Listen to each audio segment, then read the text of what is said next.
Alors, l'étape numéro 1. Pour commencer, on se débarrasse de la fenêtre d'algèbre ainsi que du graphique.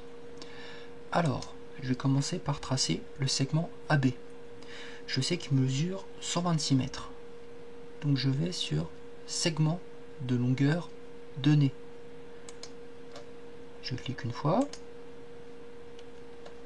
et je rentre 126. Ok. Alors là, en fait, ce qui se passe, c'est que mon point B, il est bien à droite, très très loin à droite. On ne le voit pas. Avec la molette de la souris, je vais tourner pour prendre du recul. Alors, faut être un peu... Ah voilà. Donc là, je recule, et vous voyez que le point B, il arrive. Je centre. Alors, juste pour information, en cliquant ici, j'ai ma distance.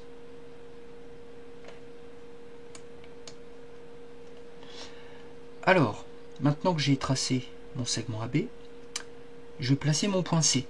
Mon point C, il est au milieu. Je clique donc sur milieu au centre du segment et j'ai mon point C. Maintenant, je vais tracer mon demi-cercle qui passe par les points D et E.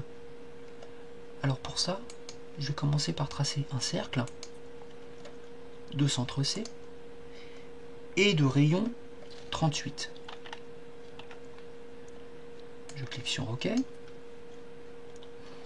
Je place à l'intersection de ce cercle, aux intersections de ce cercle et du segment, le point D et le point E. Alors pour me débarrasser de cette partie du cercle qui ne m'intéresse pas, ce que je vais faire, c'est que je vais cliquer droite, je vais décocher afficher l'objet, je n'ai plus mon cercle, et je vais le remplacer par un demi-cercle. Donc je clique sur D et je clique sur E. Voilà, j'ai mon demi-cercle. Je vais maintenant tracer l'axe perpendiculaire au segment AB qui sera l'axe de symétrie de ma tour Eiffel. Donc je clique sur perpendiculaire, le segment, et vous voyez, je peux déplacer. Et je me place sur le point C, je clique. Vérifions si ça marche. Vous voyez, quand je déplace mon point A, ma droite elle se déplace aussi et elle reste perpendiculaire au segment AB. Si je pivote aussi. Bon.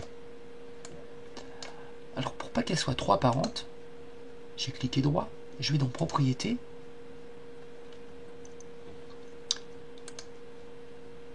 Et je vais changer le style du trait, je vais le faire en pointillé. Vous voyez? Alors la suite. Occupons-nous maintenant du point F.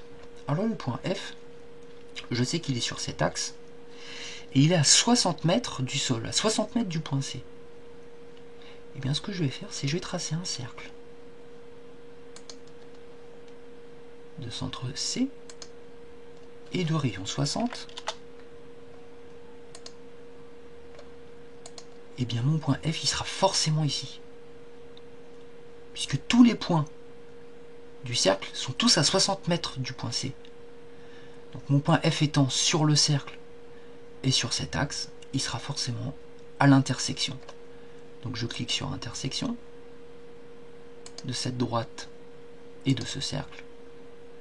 Alors tiens, il y a deux intersections. Alors ce que je vais faire, c'est que je vais cliquer. Celui-là, il ne m'intéresse pas. Ah mince. Tiens, c'est bizarre. Vous voyez, même le prof, il bug des fois. Alors, je reprends. Intersection. Tac. Tac. Voilà. Alors maintenant, si je prends uniquement ce point-là, je l'efface. Ah, il veut m'effacer les deux. Ah oui, je sais. Alors, ce qu'il faut que je fasse, c'est, je vais commencer par cliquer droit, renommer. Je vais l'appeler F. Ok. Alors vous avez vu, automatiquement, lui, il change de nom. Alors lui, en fait, ce que je vais faire, c'est je vais décocher afficher l'objet. Et il n'apparaît plus. Donc là, ce cercle qui m'a permis de tracer mon point F, je m'en débarrasse. Et voilà que j'ai un point F qui a 60 mètres. Si je clique là, comme ça, j'ai bien FC qui fait 60. Bon. Alors, je vais tracer la droite perpendiculaire à l'axe, passant par F, pour tracer mes points G et H. Même stratégie. Mon point G, il a 13 mètres de mon point F, donc je trace le cercle de centre F et de rayon 13.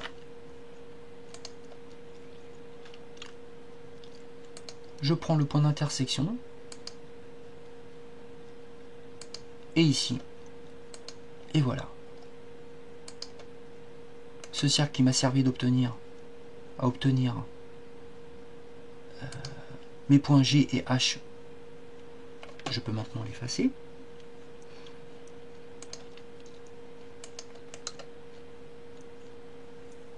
Alors, propriété, lui je vais le mettre en pointillé, en tiret, hop, et je vais tracer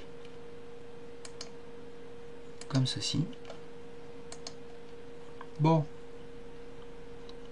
c'est déjà pas mal ça. Rendez-vous à l'étape 2.